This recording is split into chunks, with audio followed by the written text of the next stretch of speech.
came here. Helen's teacher was 20 years old when she came here, and she had been abandoned as a young child and was all alone in the world, and she had to have a way to make her own living and take care of herself. Her parents were Irish immigrants, and they had left Ireland and moved to Boston for a better life, working on a potato farm. Unsanitary living conditions, it wasn't a good place. But that's all they knew how to do to make a living. Started their young family, 3 children. Firstborn, she developed eye bacteria in her eyes. They weren't treated because the parents were so poor they couldn't take her and have those eyes treated. And she later, by 14 years old, she was legally blind with the eye disease called trachoma and had never been to school. The mother got extremely ill with TB, 2 more children's born. The second child, little Jimmy's born with a TB hip. And their dad was Irish, so he was kind of well known for his drinking. He couldn't take care of the 3 children after the mother passed away from her TB. And the youngest child was taken in by some of the other family members, her with her matted running eyes, and her baby brother that's sick with TB himself, and he's crippled and can't walk. They dumped them in a poorhouse in Boston. Separate these children, him in the men's ward, her in the women's ward. She has to sneak at night to see that baby brother. And of course, he passes away there. He doesn't last a year. And at 14 is when she got out of there. Somebody comes by this old poorhouse checking on things and feels sorry for her and helps her get into the Perkins Institute for the Blind. So that's how she got there. Finished valedictorian of her class 6 years later. Very smart young lady, had several eye surgeries that improved her eyesight, but she suffered all of her life with her eyes. She died at age 70, October of 1936, and was totally blind because it done the damage to her eyes, and they started deteriorating rapidly as she got older too. Now, so how did she get educated? At the Perkins Institute for the Blind. She was 14 years old and they placed her in the 1st grade. She spent 6 years there. Very smart young lady herself. She was very determined that she was going to make something out of herself. And she did. She finished valedictorian by herself, all alone, by her total self. Had a very strong determination. Most people would just give up. She was amazing. She came here first day, lays that doll on Helen's little hand, spells doll, D-O-L-L, and Helen spells it right back. Locks the teacher in the bedroom first day she's here. She doesn't understand why this new person's in her life, upstairs unpacking her clothes. Helen locks the door, turns the key, hides it, goes about her merry little way.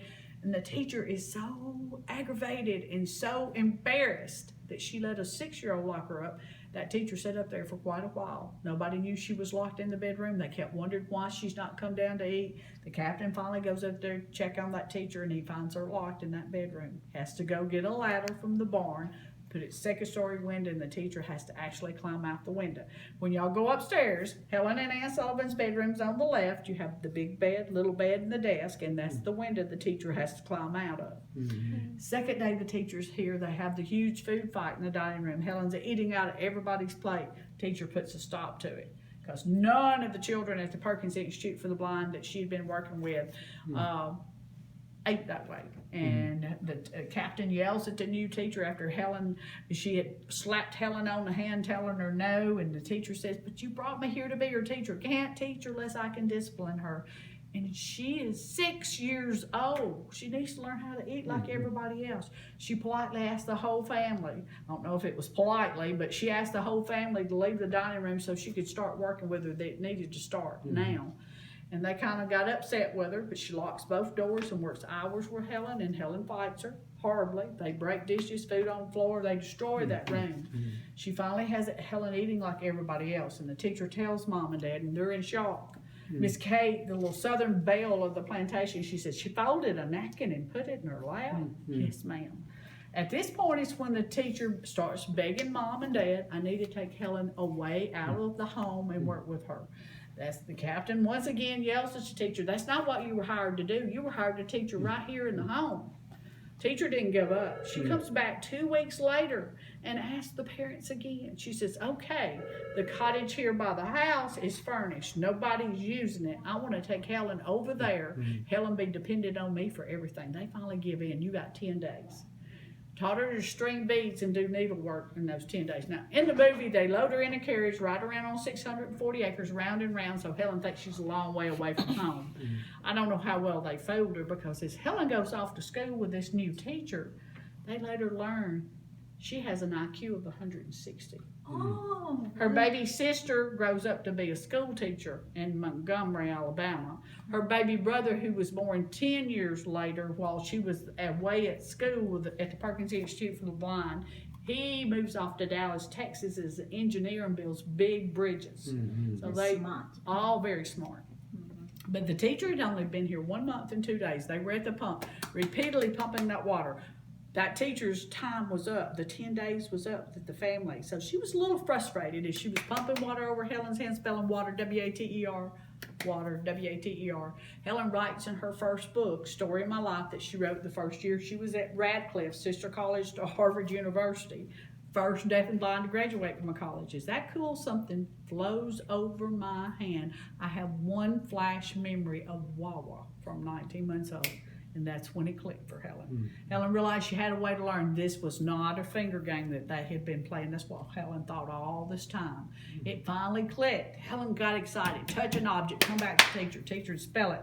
Helen, go back and touch it. Then Helen, come back and spell it. Teacher, take out hand. Yes.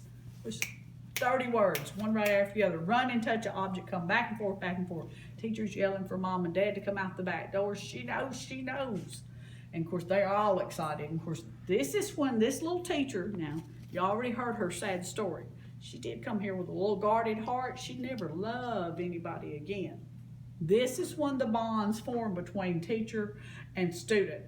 Miss Ann Sullivan fell in love with Helen at the pump. And then after that, she takes Helen's little hand and spells I love you into her hands. And she spends 50 years with Helen. She goes to every school with Helen. She goes to college with Helen. She even goes to work with Helen. Helen goes off to work for the American Foundation for the Blind as a counselor and an ambassador. She works with them until she's 80 years old. Ann Sullivan goes everywhere with her, never leaves her side. Helen's teacher actually goes unpaid for 7 straight years. Her dad only passed away when Helen was only 16 years old. Plantations had kind of went by the wayside by that time. Recession had set in, slaves had been freed. A lot of your plantation owners had to start selling off property. And just bad times. Captain made some bad financial decisions. And that's when that teacher went unpaid for 7 straight years. And she still never left Helen. She stayed with her.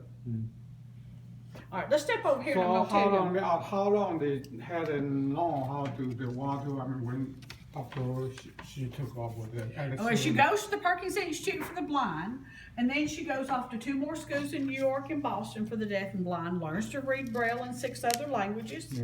Then she goes to, at 10 years old, Sarah Fuller, the principal at a horseman school, taught them the vibration technique, thumbs, lips, nostrils, and muscles. And then Helen starts learning to speak again. And by 1929, as she challenged the Lions Club to be knights for the blind, she was able to give that speech verbally. And you could understand pretty much everything she said. She wrote her own speeches and gave them. Then, of course, you know, after she had passed the entry exam to go to Cambridge, she goes to Cambridge for 4 years and graduated cum laude with honors at age 24. Got her degree in literature. And then she goes off to work for the American Foundation for the Blind. But she actually learned to read Braille in 6 other languages. She goes to 2 other schools in New York and Boston for the deaf and blind before she goes off to college. So how long did it take for Mrs. She spent to be able to handle or discipline her? Within 1 month and 2 days, 1 month and 2 days, she pretty much had Helen under control. I see. Yeah. Okay. After, you know, there were some difficult times those first 10 days over here away from the family. She was having problems in the home. But even when she had her over there, if you go back and watch that movie, Helen was, you know, she would pout and want her mama. She'd do this, want her mama.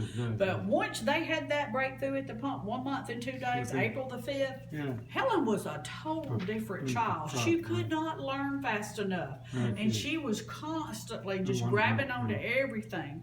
It exploded. I mean, that she was 6 years old then when that happened. 160 ID. That's a pretty smart. And see, Helen at 8 years old is reading Braille and signing to herself here in this picture. At 9 years old, Helen finally goes off to school. But even at 8 years old, before they go to school, This teacher has Helen writing letters to her cousins in Memphis, Oh, where okay. her mother was from. Writing letters that we would write. She learned her ABCs punched out on the page just like she learned Braille. And then they have writing tools, one in the museum room they write between. And she was writing there's letters in there that she wrote and making sentences. At 8 years old, she's making perfect little sentences and using grammar and punctuation. At 8 years old, I don't know that I could make a sentence at 8 years old. And when I was in grammar school, it exploded for her. And she caught up rapidly. She really did. Now, Miss Ann Sullivan was 14 when she was placed in the first grade. It took Miss Ann Sullivan 6 years to go through the Perkins Institute for the Blind. It only took Helen 4. But Helen was 9 and had a 2-year head start, 7 and 8 here with that teacher in the home. All right, y'all step over here in the master bedroom. Let me tell you about some